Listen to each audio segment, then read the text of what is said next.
Di sana flexing, di sini flexing. Netizen jadi pusing. Belakangan, sosok pejabat dan keluarga pejabat yang hobinya flexing di media sosial jadi perhatian publik. Kekayaan yang dimiliki dianggap tidak sesuai dengan profil pekerjaan mereka. Bermula dari kasus yang menimpa Rafael Alun Trisambodo, Kepala Bagian Umum Kantor Wilayah Direktorat Jenderal Pajak Jakarta Selatan II. Hingga sejumlah pejabat seperti Eko Darmanto, Kepala Bea Cukai Yogyakarta, Sekretaris Daerah Sekda Riau, SF Haryanto, Kepala Bea Cukai Makassar, Andi Pramono, dan beberapa pejabat lainnya. Lalu soal AKBP Akhiruddin Hasibuan yang baru-baru ini dicopot dari jabatannya sebagai KBO Ditres Narkoba Polda Sumatera Utara. Buntut kasus penganiayaan yang dilakukan oleh anaknya Aditya Hasibuan. KPK menyoroti motor Harley yang dikendarai Akhiruddin. Ia diduga sempat mengunggahnya di media sosial. Ada juga soal sipir lapas di Lampung.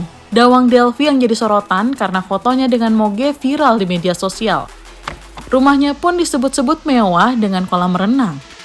Menkumham Yasona Lauli bilang itu motor pinjaman dan sang sipir kini sedang diperiksa. Kenapa ASN, khususnya para pejabat, dilarang flexing?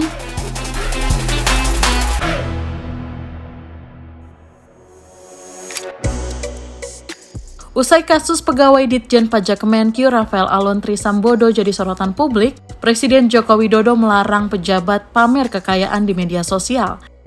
Hal itu disampaikan Jokowi pada sidang Kabinet Paripurna di Istana Negara pada 2 Maret 2023. Jangan pamer kekuasaan, jangan pamer kekayaan, bagi sampai dipajang-pajang di IG, di media sosial, itu sebuah aparat birokrasi yang sangat tidak pantas.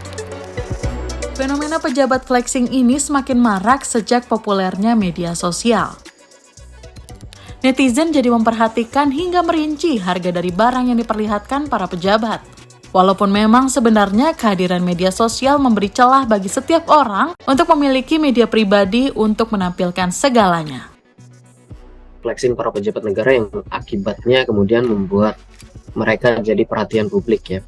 Dimulainya kan dari kasusnya Mario David gitu, kasusnya Rafael Alun. Nah, dimulai dari situ tuh. Baru kemudian kita lihat ada beberapa para pejabat kekayaannya dikorek-korek oleh publik, yang kekayaannya dicari-cari oleh publik kayak gitu. Ini adalah beberapa nama pejabat yang mencuri perhatian publik karena flexing.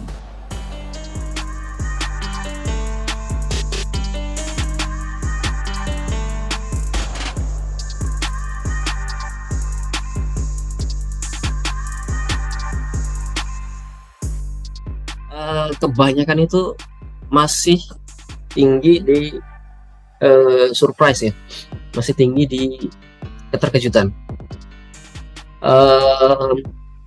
karena nggak nyangka orang dengan profil seperti harta sedemikian besar. Setelah itu, setelah kaget, kok bisa punya harta sebanyak itu, lalu marah karena curiga muasal hartanya tidak halal. Sebenarnya publik itu nggak masalah. Kalau kita lihat perbincangan publik itu nggak masalah. Orang menjadi kaya, pejabat negara menjadi kaya, nggak masalah.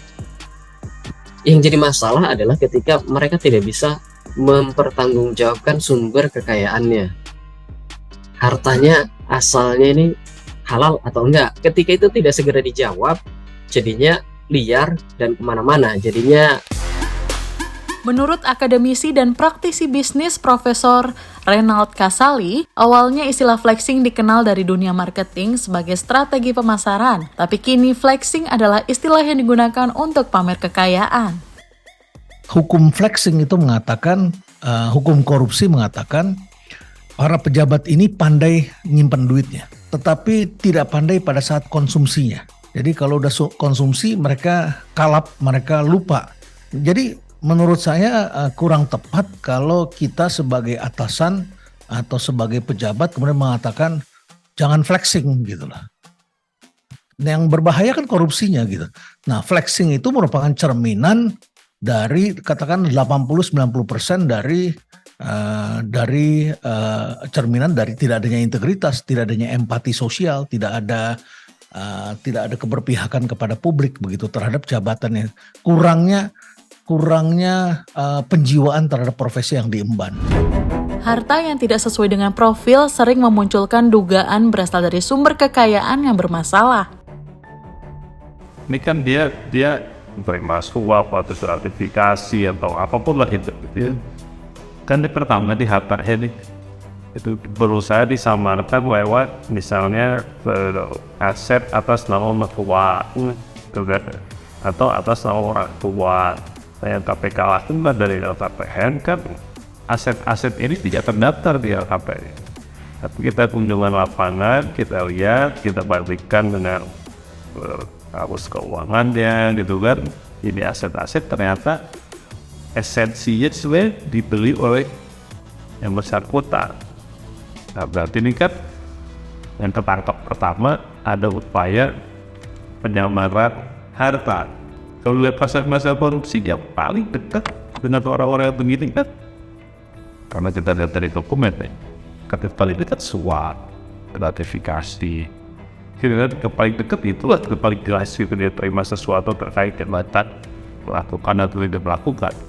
Salah satu buntut dari tereksposnya kehidupan hedon para pejabat publik ini membuat pejabat Gubernur DKI Jakarta Heru Budi Hartono menggodok aturan untuk mengatur para aparatur sipil negara Pemprov DKI Jakarta agar tidak pamer harta kekayaan atau flexing. Heru menjelaskan aturan yang akan dikeluarkan ini sifatnya mengingatkan imbauan sebelumnya untuk hidup sederhana dan bekerja sesuai etika profesi ASN sesuai dengan peraturan pemerintah nomor 94 tahun 2021 tentang disiplin pegawai negeri sipil. Heru pun menegaskan akan ada sanksi yang menanti para ASN yang bandel yang tetap memamerkan harta kekayaannya di media sosial.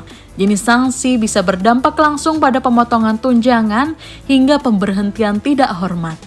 Sementara itu menurut psikolog sosial Universitas Indonesia, Diki Palupesi, mereka yang gemar flexing atau pamer adalah orang yang memiliki isu secara psikologis. Jadi sebetulnya kita bisa nilai nih gitu ya, orang-orang yang suka pamer, suka flexing, itu sebetulnya punya isu secara psikologis. Saya dikatakan hebat, saya punya ini, saya punya itu, saya bisa kesana kesini, di mana sebagian besar orang itu tidak. Nah, jadi secara psikologis kita bisa melihatnya seperti itu, Mas, bahwa flexing itu bagian dari mekanisme orang ya untuk supaya bisa mendapatkan penilaian dari luar sehingga kemudian bisa memperbaiki ketidaknyamanannya.